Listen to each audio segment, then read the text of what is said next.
161 ka mga trabahante sa usa ka garment factory sa Mactan Export Processing Zone kun MEPS ang nawad-an og trabaho man mipatuman ang mga kumpanya og retrenchment. Pebrero 3 gipahibaw ang naasoy nga mga trabahante nga hangtod sa Marso 3 na lang ang ilang trabaho.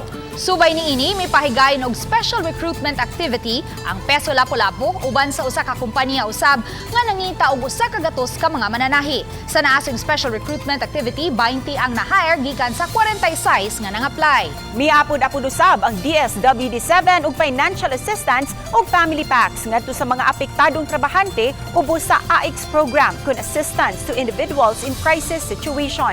Samtang ang Dili 7 mitanyag usab og livelihood right shop training. There was really no orders coming in, no, from abroad or from the brands, no. So supplier ang manggod ni sila, no. Kini nga mga locators manggod sa MEPS, they are called suppliers, no. So when their customers, no, the brands will not provide them orders, wala po sila trabaho on gyud. Bukabat sa 191 milyones ka pesos ang kantidad sa illegal nga drugas ang Gisunog sa PDEA Region 7 pinaagi sa thermal destruction.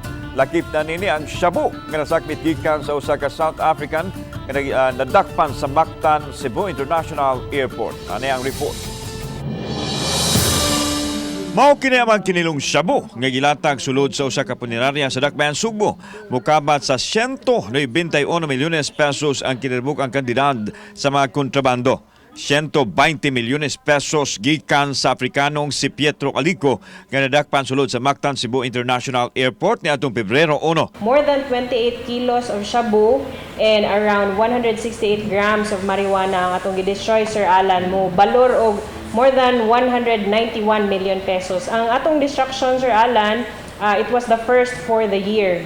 Adunay pagtugot gikan sa korte ang thermal destruction. Gani nag-ocular inspection pa man ang huwes sa wa pa kini sunuga.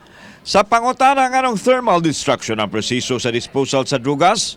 Important kay Sir Alan nga sunugon thermal destruction gyud because we are dealing with chemicals, dangerous drugs. So need gyud nga up to the last molecule ma-decompose gyud. Ang naasong illegal drugs thermal destruction unang higayon nining tuiga. Apan sukad sa tuig 2017, ubay-ubay na ang nangaguba nga mga kontrabando.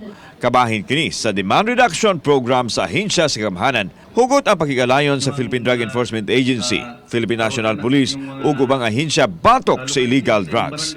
Kauban si Rod Prado, ako si Alan Domingo. Balitang Bisdak.